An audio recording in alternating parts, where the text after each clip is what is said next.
Hi, this is Minister Eileen Nicole. How are you doing today? I just wanted to come back with another video. And I just wanted to talk to you today about how the cost of living is getting out of control here in America. And there's just a few factors. Obviously, I wrote a few notes, so I'll be looking down at them. But I just wanted to go over the cost of living, how it's affecting a lot of us. It's also affecting our children. Um, you know, since COVID happened, a lot has changed. The world has really kind of taken a blow. All over the world has taken a blow. But Americans have, we've been through ups and downs, economic ups and downs before, especially with the 2008 recession. But this one was different because a lot of small businesses were shut down. A lot of those were Black businesses. A lot of businesses have still not recovered, have not restarted back up. And so there's this issue. Also, a lot of jobs, a lot of people that were in the careers field that were nurses or, essential workers were required to get, certain things happen to them or they would lose their job. And a lot of people opted to not be forced into doing anything that they didn't want to do. So they opted to go ahead and leave. And so a lot of people are misplaced as far as their career. And also the thing with the school education, the children also were homeschooled and, acclimating ourselves back into the way things were before. It just seems, we lost 2 years of our lives, and it feels like we still want those 2 years back, but we're never going to get those 2 years back. The best thing that we can do is move forward, and we can try to just assess what has, the bad things that have happened and what we can salvage from that. Okay, so let's look at just a few things here. So the post-COVID lockdown, the cost of living has basically there's new standards for renting. So you need to have like at least three times you need to, your income needs to be 3 times the rent. And also groceries have gone up, gas has gone up, medical expenses have gone up.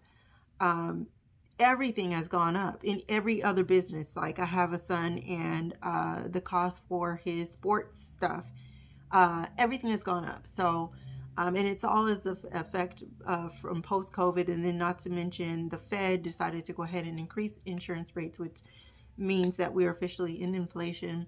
And so the cost of living went up for everybody. There's a lot of different factors that are happening outside of America that contribute to the factor of our inflation. But for right now, it is what just happened in America that we're still grappling with. So I understand. I mean, that's a really bad. We're in a really bad place right now as Americans in terms of like cost of living, but also trying to get a grip on what we're supposed to be doing next. Just as families. And a lot of, during COVID, you've seen a lot of videos where people were saying they didn't dream of work, they were quiet quitting. They were saying let it rot. In Asia and China, people are really kind of giving up on the workforce, and investing your time in and not getting as much out as you should. Um, and I understand that. And that sucks. But we do still need to assess where we are, because our job is to sustain ourselves and sustain life. And because God is with us, we do have the opportunity to get in front of what's been happening. I know it seems like we're behind the goalpost because of COVID and all the things that happened, but with God, we have the opportunity to do some work. It's going to be hard work, but we can get things back to where they need to be. Okay. So also, I just pulled up some numbers. So in the U.S., the estimated cost of living income is $2,500 to $3,500 per month. depending on your location. Now, I really say you should triple that. I really think at the bare minimum, no matter where you live, should be at least $10,000 a month, because again, you're paying your rent, which is about $2,000, $3,000 a month, plus you have rent and groceries, not to mention the things that you need for the house, cleaning supplies, laundry soap, just things for the house, and then you need gas, you need just other things. You need money for other things. You need money to tithe. You need money to save. You need to save because of what happened. More and more people are being more cautious with the money that they're spending, and they want to save more.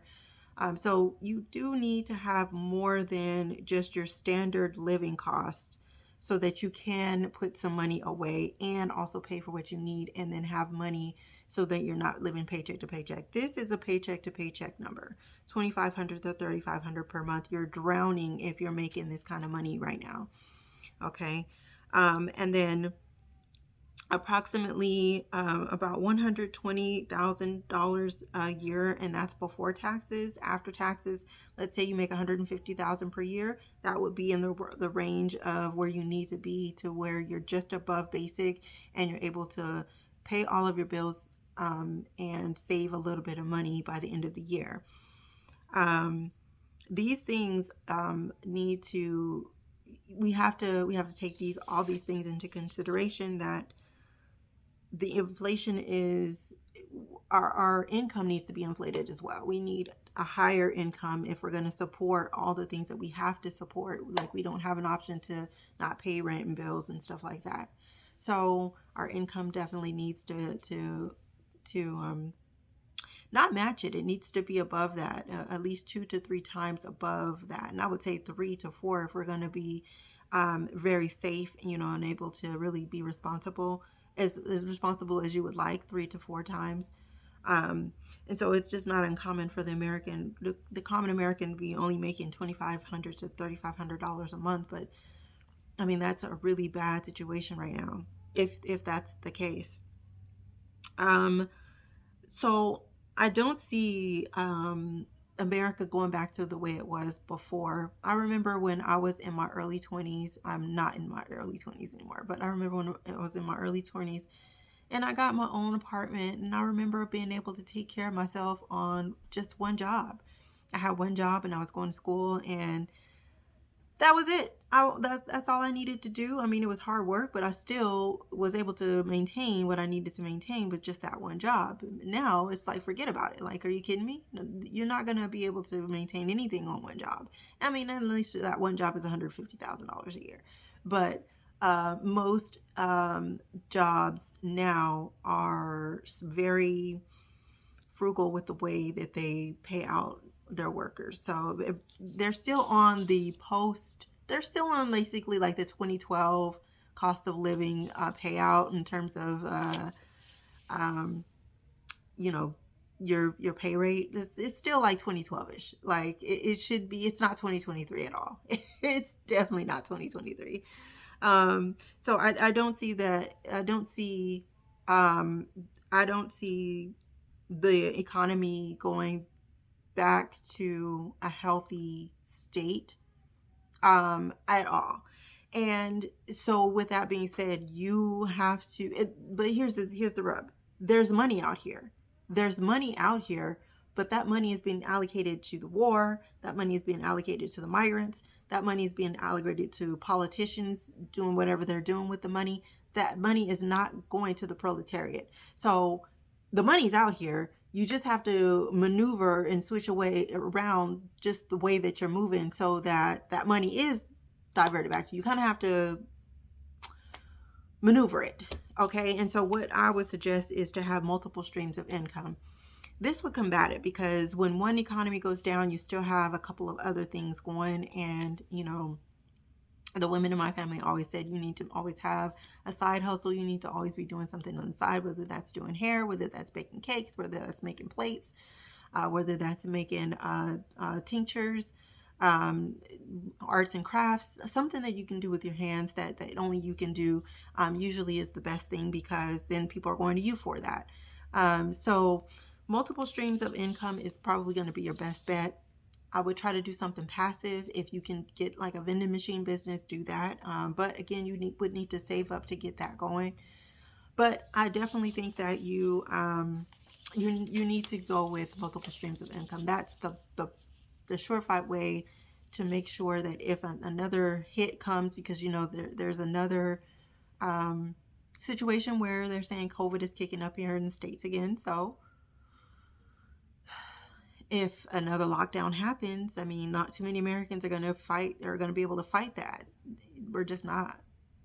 We're just not. We're barely making it from this first one. So, but that is my ideas about what we should be doing in terms of this cost of living situation. I know it's bad out here, but the solution is multiple streams of income, and make that both active income and passive income as best you can. Both, you need to do both. You need to have a job still, maybe 2 jobs, a day job and a night job, pick up some gig work.